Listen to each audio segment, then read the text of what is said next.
Hello YouTube, Dave here again, back with another Starfinder related video. Today I'm going to be taking a look at the Alien character deck. So this is one of the latest accessories to come out by Paizo for the Starfinder role-playing game. I picked this up at my local game store, and the Canadian price that I paid for it was $19.99. The US retail price was $14.99, and this is something that I think is going to be a really cool product. So on the back it says, "From outer space, Starfinder Alien character deck places the diverse species of the galaxy at your fingertips. Whether you're a player who wants an easy reminder of your character's racial traits, or a game master looking to quickly populate a cantina on a distant world with strange science fantasy aliens. This deck of 55 cards presents more than 50 playable races, including 5 new species never before seen in Starfinder. Each card features a beautiful full-color image of a Starfinder alien on one side with racial traits for player characters on the other side for quick reference. Bring your games to life with a little something extraterrestrial." So really cool. So I've already taken the cards out and opened them up, but I haven't actually looked at them yet, so we'll sort of go through and see what we got here. The first things that we have... Okay, so it looks like we got some description cards here. We also have our open gaming license card, which is a proprietary thing you have to include. So let's start with the instructions. So I guess it probably goes maybe like this. Maybe it goes like this. Okay. So the instructions just say the Starfinder Alien character deck is rules referenced with a wide variety of playable alien races that can function as a random character generator for both players and GMs. Each card depicts a single member of a playable species on the front and presents that species' racial traits on the back. As a player, you can draw a card to randomly decide the race for your next character, or simply choose one. Use the art to specifically represent your character, or as an example of how the species typically appears to the other player characters. So let's see here. As a GM, you can easily populate almost any location in your game with an interesting alien background characters, with art to show your players by randomly drawing. To quickly generate a few details for a more memorable NPC, choose options on both the occupation cards and the personality traits. So the occupations and personality traits are literally just a list of occupations and character traits, so I'm not going to go into them here. But like, you've got abrasive, aggressive, creative, demanding for that kind of stuff. Then you can have like an accountant, active duty military, cosmologist, dancer, deckhand, geneticist, ghost hunter. So again, really cool little add-ons here that they didn't have to do. They're and it's like I said, it's great for making NPCs, so that's a really cool thing. I'm not going to go through and read the racial traits of every creature in this deck, but we will sort of show an example of how these cards look and how they're formatted.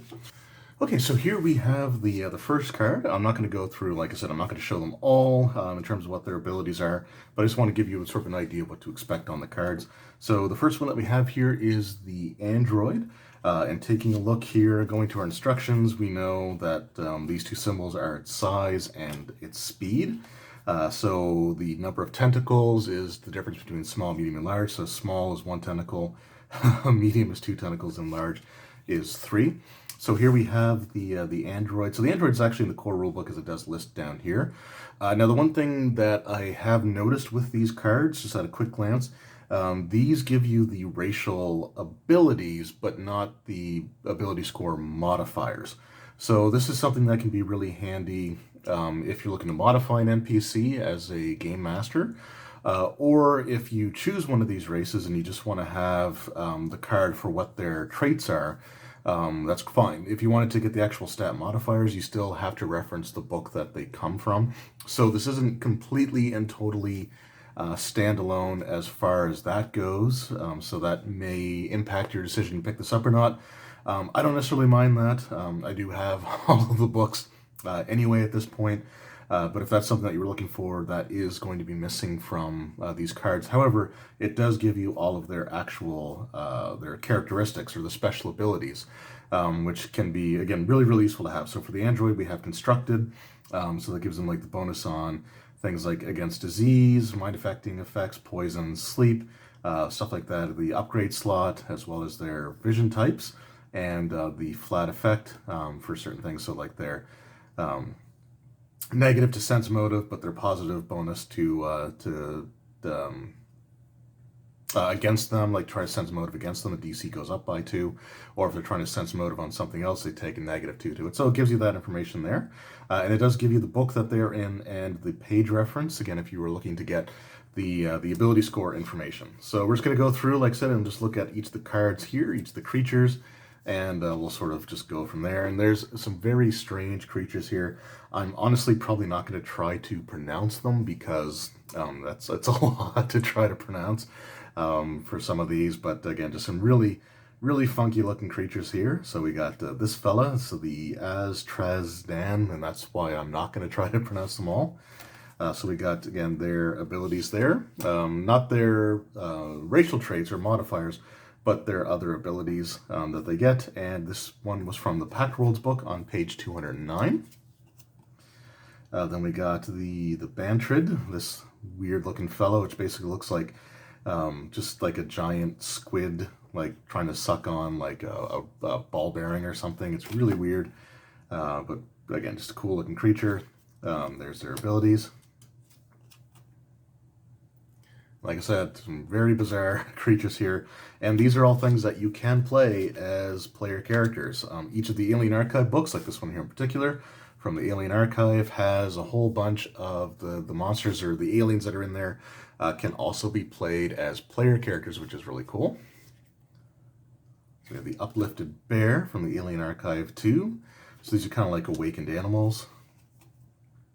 Sectoid type creature here. The Borai from Pact Worlds. I'm assuming the ones that are unique will mention that here. The Berneri, so we got our otter folk, which is awesome. The Contemplative, just basically the big massive brain with the almost vestigial body hanging down. From the Alien Archive. The Capaxi, Alien Archive 4. The Dragonkin from the original Alien Archive. Oops, I should show the artwork here. So we got the Embry from the Alien Archive 2. The Formium. I keep wanting to flip the card over. I gotta stop doing that. The Gorin.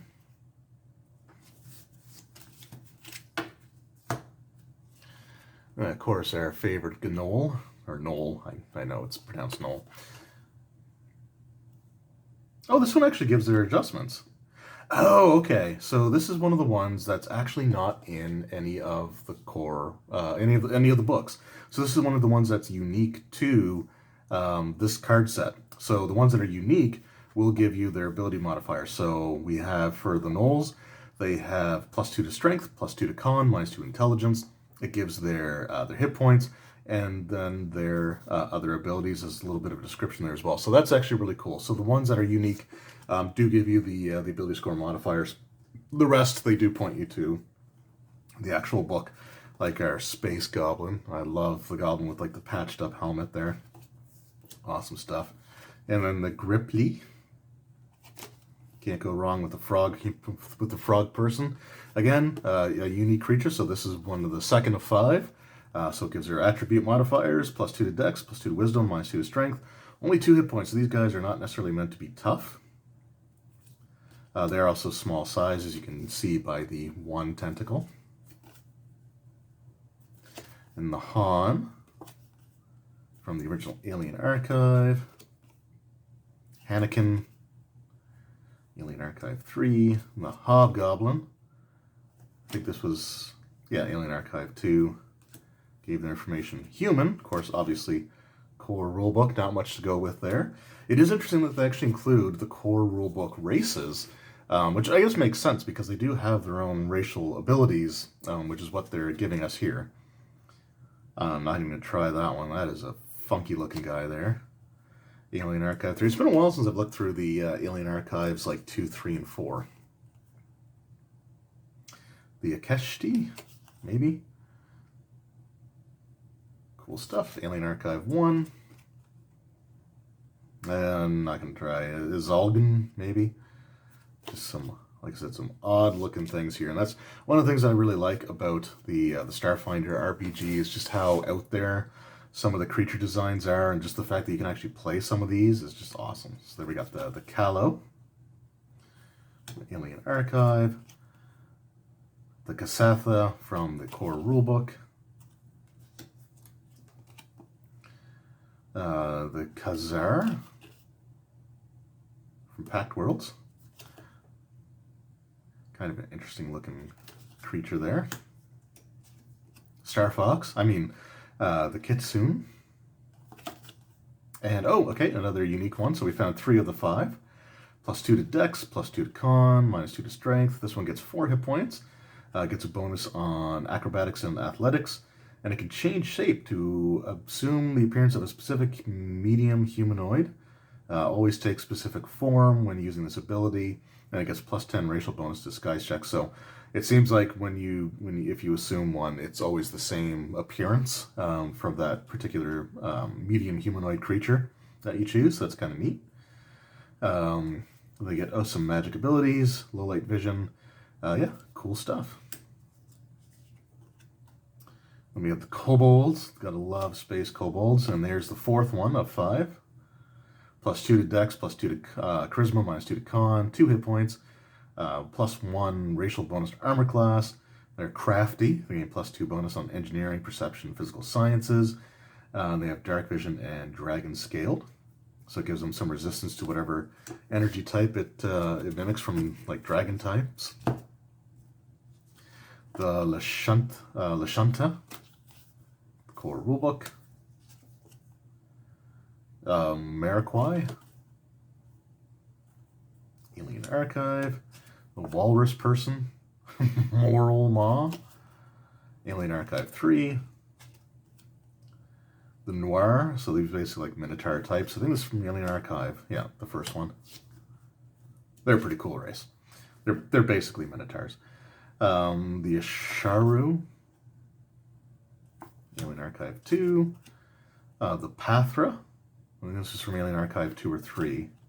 2, yeah. And, whoa. Just a weird slug-looking thing. The Corlu. Unflankable. Alien Archive 2. Whoop. Riforian. Samsaran. This is a new one. I think that's all 5 of them now. I could be wrong, but +2 intelligence, +2 to wisdom, -2 to con. So great for mystics or technomancers. 4 hit points, gain +2 racial bonus to saving throws against death effects, saving throws to remove negative levels, and con checks for long-term stability. And they get some spell-like abilities as well: comprehend languages, share memory, and stabilize. That's cool. Shards of the Past is a legacy of their past lives. They get a +2 racial bonus to any 2 skills of your choice. So neat. It reminds me of like one of the characters from like the old Dreamcast games. It was like one of those rhythm games. I can't remember the name of it now, but for some reason that just reminds me of her. I can't remember the name of the character in the game either, but. And these evil fey butterfly looking things. Oh, and they get reach as well. This is a large creature. Holy. Okay.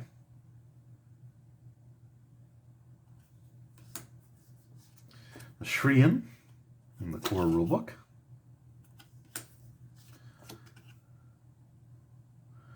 The Shobad. Also from the Alien Archive. Okay. Another large creature with 10-foot reach. And, of course, everyone's favorite Skittermander. Obviously from the original Alien Archive. The SROs, so the robots. Pact Worlds. The Strix. Also from Pact Worlds. These guys look pretty cool as well. The Throx, or Trox, sorry, not Throx, Trox. These guys look awesome. I really like them. From Alien Archive 2, they're also large size. You have the Urog.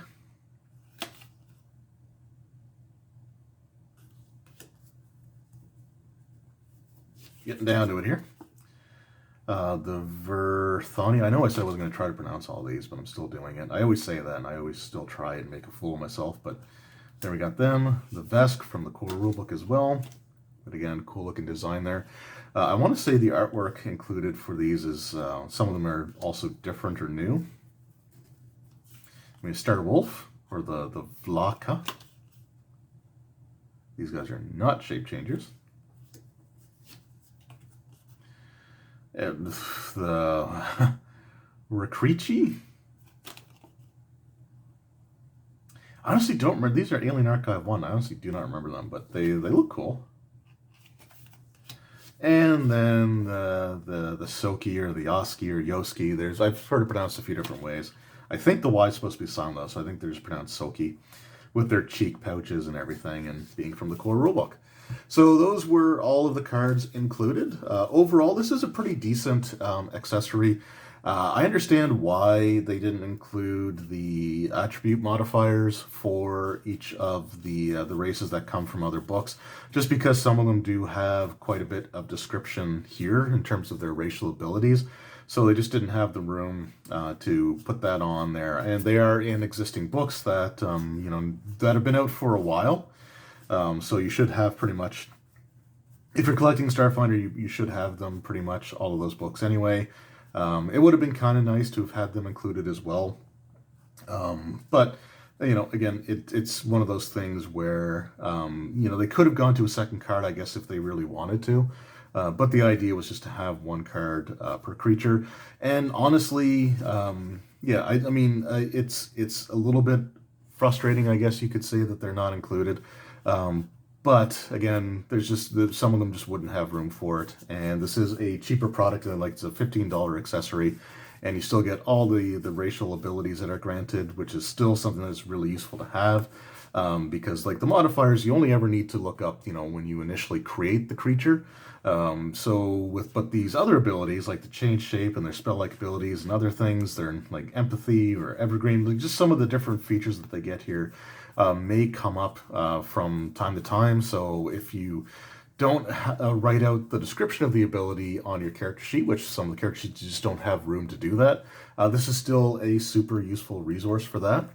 It's cool that that they did include new races in here as well for you to play, and for the new races that they did create or that they did have in here, you do actually get all of the abilities. So you get like their ability score adjustments, their hit points, and then their special abilities and a little bit of description. They did choose simpler creatures to do that with.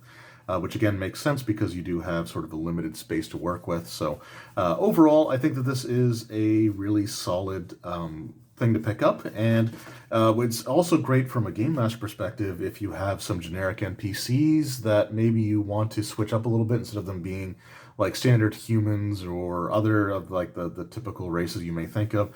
You could just like draw one of these cards at random and now they're of that race, and I think that'd be kind of a cool thing to do. And as far as being the game master is concerned, you're really not going to worry about adjusting like attributes or stuff like that too much. So I still think, like I said, overall very solid product. Would have been nice, but at the same time there were space constraints, and for this being only a $15 product with all the information that's on there, I think you're still getting your money's worth. Again, you also get some cool stuff geared towards NPC creation by having the personality traits and the occupations, which wasn't something that they needed necessarily to have. So overall, this is still a very solid product, and if you're into the Starfinder role-playing game, it is one that I do highly recommend checking out. So there you have it. That was my look at the Starfinder Alien character deck. Good stuff overall. Like I said, pretty happy with it, and the artwork on it's fantastic. It's just great to have those abilities that you may have to keep looking up if you don't have the room to write it out, and you don't want to bring the books with you. It's great for that perspective. So good stuff overall. Definitely recommend checking it out if you're into Starfinder. So thank you guys very much for watching. Hope you enjoyed the video, and I will see you all next time. Take care.